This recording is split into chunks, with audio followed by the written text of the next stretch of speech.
Hello दोस्तों, स्वागत है आपका एक और नए वीडियो में एक नई समरी के साथ। आज हम बात करेंगे मॉर्गन हाउसेल की book the psychology of money के बारे में और इस एक करके इस किताब के सभी 20 चैप्टर्स को समराइज करेंगे। तो ये वीडियो ज़रा लंबा ज़रूर हो सकता है क्योंकि हमने किताब के हर इम्पोर्टेंट पॉइंट को आपके साथ शेयर करने की कोशिश की है और वीडियो के कंटेंट क्वालिटी पर कोई कॉम्प्रोमाइज़ नहीं किया है। तो वीडियो को आखिर तक ज़रूर देखें और मुझे यकीन है कि आपको वीडियो खत्म होने तक बहुत कुछ सीखने को मिलेगा। तो चलिए बिना किसी देरी के शुरू करते हैं। इस किताब का पहला चैप्टर है नो वंस क्रेजी, मतलब कोई भी इतना पागल नहीं होता। मॉर्गन हाउसेल इस अध्याय में बताते हैं कि लोग पैसे को लेकर जो फैसले लेते हैं वो उनके व्यक्तिगत अनुभवों पर आधारित होते हैं। जब पैसे की बात आती है तो हम सबके अपने अपने अनुभव, परवरिश और सोचने के तरीके होते हैं। यही वजह है कि पैसे को लेकर हर किसी का नज़रिया अलग होता है। अगर आपने एक गरीब परिवार में अपनी जिंदगी शुरू की हो तो आपके लिए पैसे का मतलब ज़रूरतें पूरी करना होगा। वहीं अगर कोई अमीर परिवार में पैदा हुआ हो तो पैसे का मतलब सुरक्षा और अवसर हो सकता है। हाउसेल कहते हैं कि जब हम किसी और के पैसे से जुड़े फैसलों को पागलपन मानते हैं तो असल में हम उनकी परवरिश और अनुभव को नज़रअंदाज कर रहे होते हैं। मॉर्गन एक सच्ची घटना बताते हैं। सन 1929 में अमेरिकी स्टॉक मार्केट क्रैश हुआ। इस समय बहुत सारे लोग बर्बाद हो गए, लेकिन कुछ लोगों ने इस डर के बाद कभी भी निवेश नहीं किया क्योंकि उनका अनुभव था कि पैसा कभी भी गायब हो सकता है। दूसरी तरफ 1950 और 1960 के दशक में अमेरिका में जब आर्थिक बूम आया तो उसी दौर में बड़े हुए लोगों ने निवेश को हमेशा फायदे का सौदा माना। अब ये सोचिए, दोनों गलत नहीं थे, बस उनके अनुभव अलग थे। हम कह सकते हैं कि हर इंसान पैसे को अपने बचपन, माहौल और अनुभव के चश्मे से देखता है, लेकिन आपके जीवन का एक छोटा हिस्सा पूरी दुनिया की सच्चाई नहीं हो सकता। पैसे का इस्तेमाल करने का कोई एक सही तरीका नहीं है, हर किसी का अपना रास्ता होता है। तो चैप्टर 1 का निचोड़ ये कहा जा सकता है कि पैसों की दुनिया में हर कोई अपने तरीके से सही होता है। कोई पागल नहीं होता, बस सबकी परवरिश, अनुभव और नजरिए अलग होते हैं। तो अगली बार जब आप किसी को पैसे को लेकर कोई अजीब फैसला लेते देखें तो ये समझने की कोशिश करें कि वो फैसला क्यों लिया गया होगा। आपके अनुभव आपको गाइड करते हैं, लेकिन दूसरों के अनुभव को समझने से आप और बेहतर बन सकते हैं। अब चलते हैं चैप्टर 2 पर, जिसका नाम है लक एंड रिस्क, यानी किस्मत और जोखिम। मॉर्गन हाउसेल कहते हैं आपकी जिंदगी में जो कुछ भी होता है उसमें किस्मत, लक और जोखिम, रिस्क का बड़ा रोल होता है। अब ये बातें सुनने में आसान लगती हैं, लेकिन जब इसे समझने की कोशिश करते हैं तो ये हमारे पैसों और फैसलों से जुड़े कई बड़े राज खोलती हैं। जैसे कि सोचिए, बिल गेट्स ने माइक्रोसॉफ्ट शुरू किया और वो दुनिया के सबसे अमीर इंसानों में से एक बन गए। लेकिन क्या आपने कभी सोचा कि अगर बिल गेट्स के स्कूल में कंप्यूटर ही न होता तो क्या वो आज वही होते? मॉर्गन बताते हैं कि यह बिल गेट्स की मेहनत के साथ साथ उनकी किस्मत भी थी कि वे उस समय एक ऐसे स्कूल में पढ़ रहे थे जहां कंप्यूटर उपलब्ध था। वहीं उसी समय बहुत से होशियार और मेहनती लोग ऐसे स्कूलों में थे जहां ये सुविधाएं नहीं थीं। अब बात लेते हैं जोखिम की। कई बार हम सिर्फ अपनी मेहनत को देखते हैं और नाकामयाबी का ठीकरा दूसरों पर या हालात पर फोड़ देते हैं। लेकिन हाउसेल हमें याद दिलाते हैं कि जोखिम भी हमारी जिंदगी का हिस्सा है। इसका मतलब है कि कभी कभी चीजें आपकी मेहनत के बावजूद गलत हो सकती हैं। एक दमदार उदाहरण से समझते हैं। केंट सिमोर एक अच्छे इंसान और मेहनती इन्वेस्टर थे, लेकिन एक छोटे से रिस्क ने उनकी पूरी संपत्ति छीन ली। वहीं दूसरी तरफ ऐसे लोग भी हैं जिन्होंने गलती से सही निवेश किया और अमीर बन गए। इससे साफ होता है कि सिर्फ मेहनत या सिर्फ किस्मत से कुछ नहीं होता। दोनों के बीच का बैलेंस समझना जरूरी है। तो किसी की सफलता को पूरी तरह से उसकी मेहनत मान लेना या नाकामयाबी को उसकी गलती मान लेना सही नहीं है। किस्मत और जोखिम दोनों खेल में होते हैं। आपकी सफलता और असफलता पूरी तरह आपके नियंत्रण में नहीं होती। इसे स्वीकार करना ही समझदारी है। इसी थॉट के साथ अब चलते हैं थर्ड चैप्टर पर, नेवर एनफ, मतलब कभी भी काफी नहीं होता। इसमें मॉर्गन हाउजल उस इंसानी फितरत के बारे में बात करते हैं जो हमेशा थोड़ा और चाहती है। चाहे आपके पास कितना भी पैसा हो, अगर आप कभी संतुष्ट नहीं होते तो वो पैसा आपके लिए खुशियों की वजह नहीं बन सकता। मतलब, अगर आप हमेशा एक बड़ी मंजिल के पीछे भागते रहेंगे तो आपके पास जो है उसका मजा लेने का समय ही नहीं बचेगा। कहते हैं, रॉकफेलर से किसी ने पूछा, आपको कितने पैसे चाहिए? तो उन्होंने जवाब दिया, बस थोड़ा और। यानी, भले ही आप दुनिया के सबसे अमीर इंसान बन जाएं, लेकिन अगर आपको संतोष करना नहीं आता तो वो पैसा बेकार है। इस अध्याय में एक और कहानी है, राजनैतिक स्कैंडल और बर्नी मैडॉफ की। बर्नी पहले से ही करोड़ों में खेल रहा था, लेकिन फिर भी उसने अपने निवेशकों को धोखा दिया, क्योंकि उसे थोड़ा और चाहिए था। नतीजा, वो सब कुछ हार गया। मॉर्गन यहाँ एक जरूरी सबक सिखाते हैं, लालच में फंसे तो सब कुछ खो सकते हैं। इसलिए ये जानना जरूरी है कि कब रुकना है। इसलिए दो चीजें बहुत जरूरी हैं। पहला, संतुष्टि की कला सीखना, और दूसरा, लक्ष्य स्पष्ट करना। मतलब, अगर आप बस ज्यादा पैसे कमाने के लिए भागते रहेंगे तो खुशी कहीं पीछे छूट जाएगी। अपने लक्ष्य तय करें और वहीं पर रुकें। याद रखें, लालच एक ऐसा खेल है जिसमें कोई जीत नहीं सकता। अध्याय 3 को समराइज करने के लिए हम ये कह सकते हैं कि कभी कभी थोड़ा और की चाहत आपको गलत रास्ते पर ले जा सकती है। संतोष करना और अपने पास जो है उसकी कद्र करना बहुत जरूरी है। पैसे के पीछे भागने की जगह अपनी खुशियों पर ध्यान दें। याद रखें, जिंदगी में सब कुछ पाने की कोशिश न करें, बस इतना पाएं कि आपको खुशी और संतोष मिले। अब चलते हैं चैप्टर 4 पर, जिसका नाम है कन्फाउंडिंग कंपाउंडिंग, मतलब कंपाउंडिंग का जादू। इसमें मॉर्गन हाउजल एक ऐसी शक्ति के बारे में बात करते हैं जो दिखने में साधारण लगती है लेकिन इसका असर जबरदस्त होता है, कंपाउंडिंग। यह न केवल पैसे की दुनिया में बल्कि जिंदगी के हर पहलू में गेम चेंजर है। लेकिन समस्या यह है कि ज्यादातर लोग कंपाउंडिंग की ताकत को पूरी तरह समझ नहीं पाते। मॉर्गन ने इसको समझाने के लिए वॉरेन बफेट का उदाहरण दिया। क्या आप जानते हैं कि बफेट की संपत्ति का बड़ा हिस्सा तब बना जब वह 60 साल की उम्र पार कर चुके थे? उनके अमीर बनने का राज सिर्फ स्मार्ट इन्वेस्टमेंट नहीं था, बल्कि लंबे समय तक लगातार इन्वेस्टमेंट करना था। वॉरेन ने 11 साल की उम्र में निवेश करना शुरू किया। अब सोचिए, अगर उन्होंने 30 साल की उम्र में निवेश करना शुरू किया होता तो उनकी संपत्ति इतनी बड़ी नहीं होती। यह कंपाउंडिंग का जादू है, छोटी शुरुआत और लंबे समय तक इंतजार। कंपाउंडिंग को मॉर्गन एक पेड़ के बीज से जोड़कर समझाते हैं। जब आप बीज लगाते हैं तो शुरुआत में आपको ज्यादा बदलाव नहीं दिखता, लेकिन सालों बाद वह छोटा बीज एक विशाल पेड़ बन जाता है। पैसा भी ऐसा ही बढ़ता है। अगर आप जल्दी शुरुआत करते हैं और धैर्य रखते हैं तो कंपाउंडिंग का असर आपके फेवर में काम करता है। याद रखें, कंपाउंडिंग की असली ताकत उसके धैर्य में है। जल्दी रिजल्ट की उम्मीद मत करें।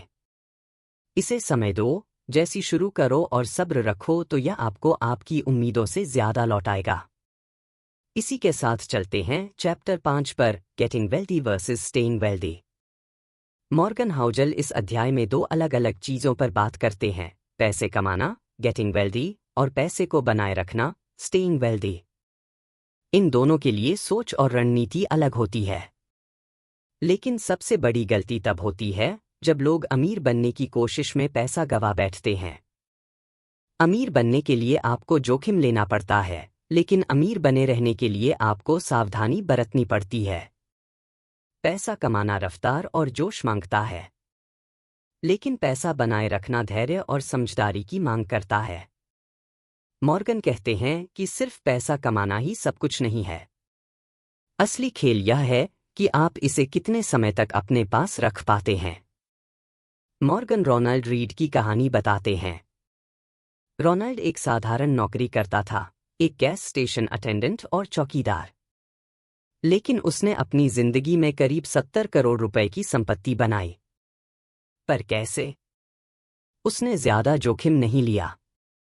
उसने जो पैसा कमाया उसे बचाया और सही जगह निवेश किया।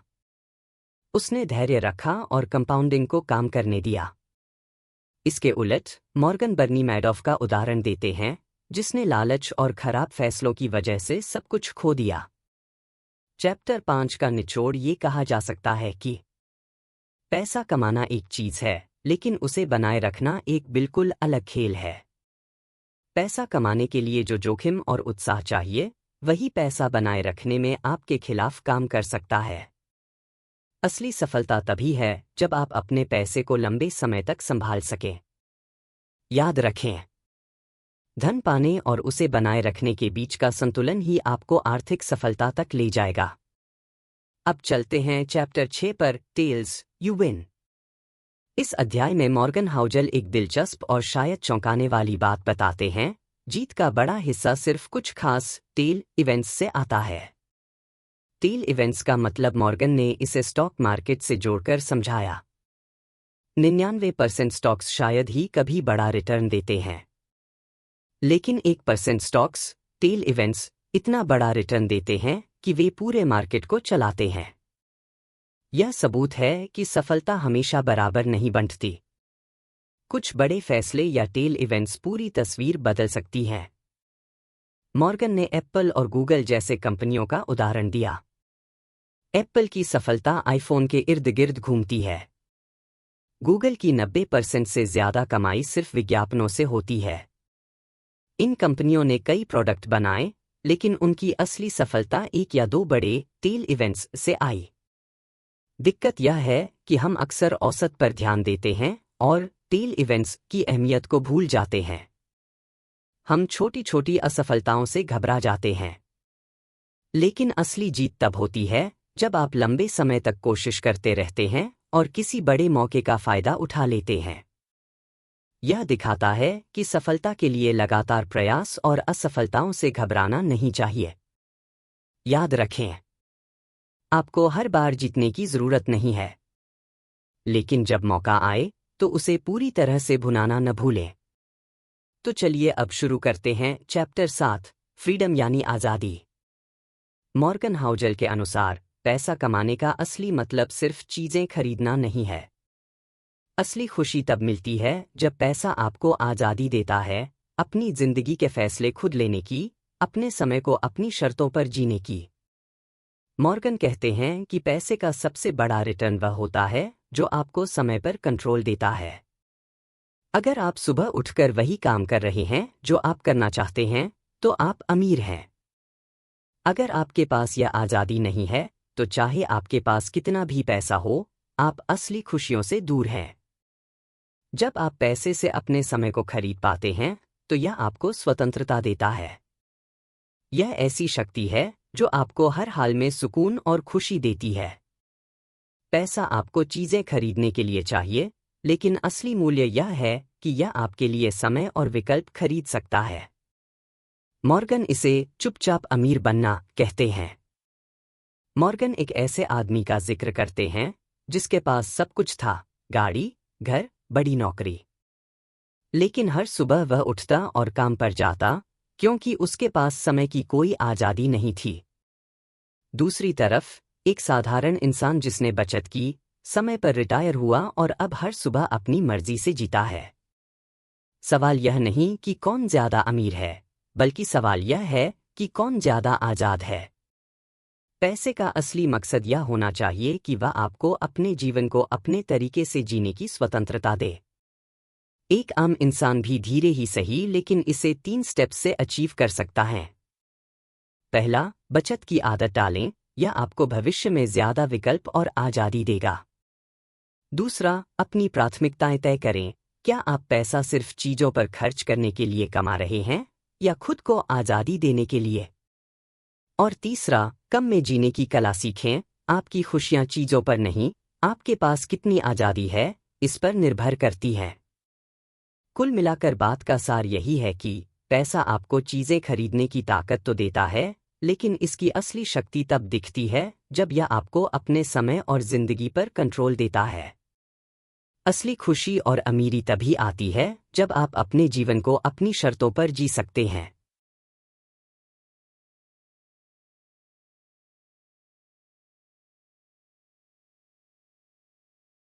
आगे चलते हैं चैप्टर 8 पर, man in the car paradox. Morgan Housel इस अध्याय में एक दिलचस्प और गहरी सच्चाई बताते हैं। जो चीजें हमें लगता है कि हमें खुशी देंगी, अक्सर वो हमें खुशी नहीं देती। उन्होंने इसे कार वाले आदमी के भ्रम से समझाया। सोचिए, सड़क पर एक लग्जरी कार जा रही है। आप उसे देखते हैं और सोचते हैं, वाह, इस कार के मालिक की लाइफ कितनी शानदार होगी। लेकिन क्या आप उस कार के मालिक के बारे में कुछ और सोचते हैं? शायद नहीं। असल में आप उस कार की तरफ आकर्षित होते हैं, न कि उस इंसान की तरफ। मॉर्गन कहते हैं, हम जो चीजें खरीदते हैं वे दूसरों को हमारी तारीफ करने पर मजबूर नहीं करती, बल्कि वे दूसरों का ध्यान सिर्फ उन चीजों की तरफ खींचती हैं।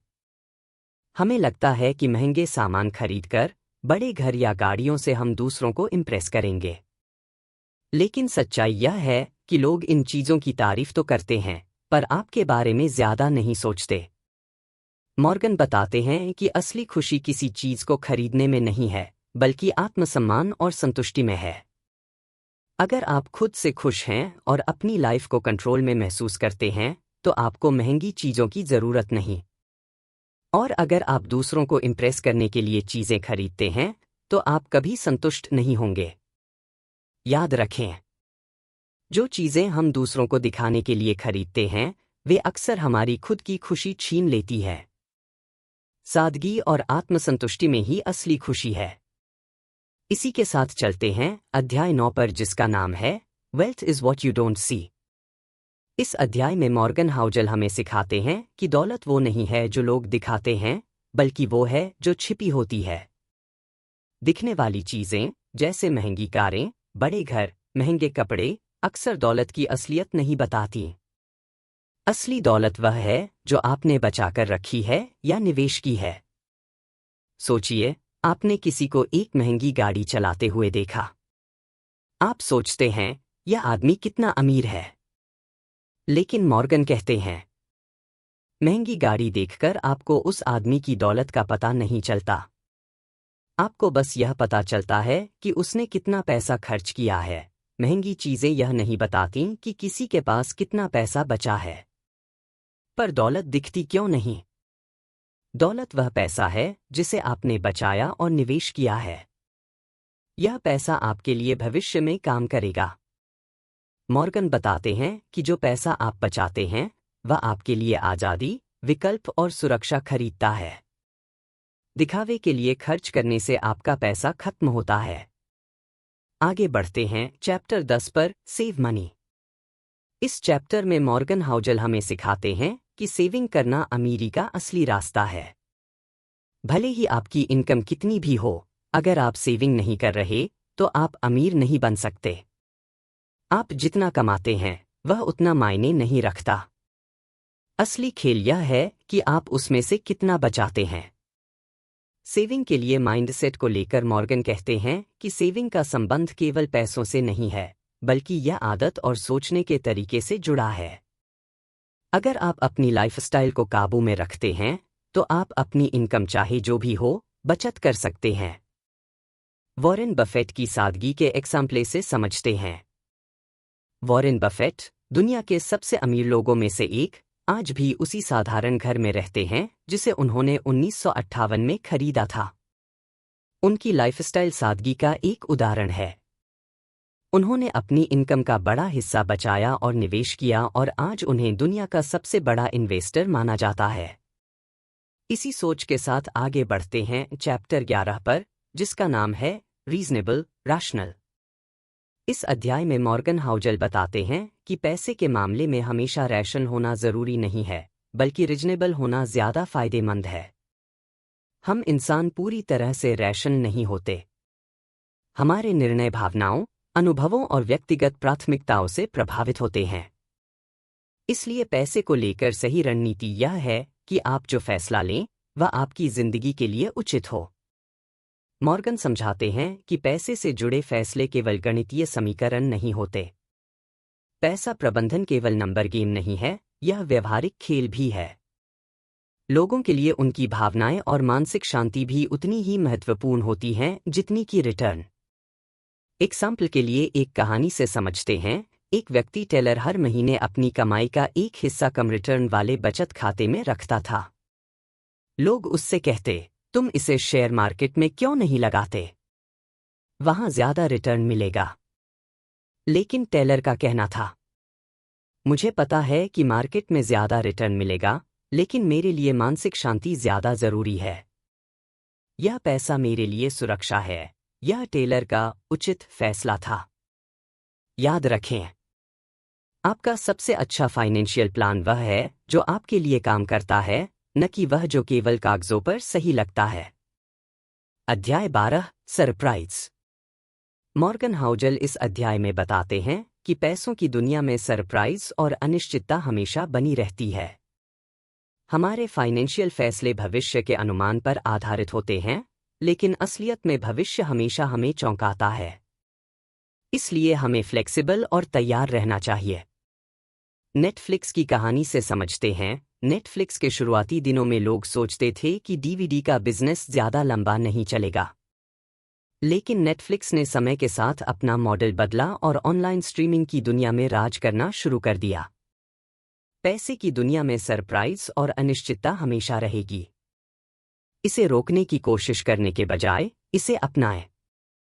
लचीला बने, सीखते रहें और अपनी मानसिकता को मजबूत करें। घबराएं नहीं, इमरजेंसी फंड बनाएं और अपने निवेश को डाइवर्सिफाई करें। याद रखें, फाइनेंशियल सफलता सिर्फ रिटर्न के बारे में नहीं है। यह इस बारे में है कि आप सरप्राइज का सामना कैसे करते हैं।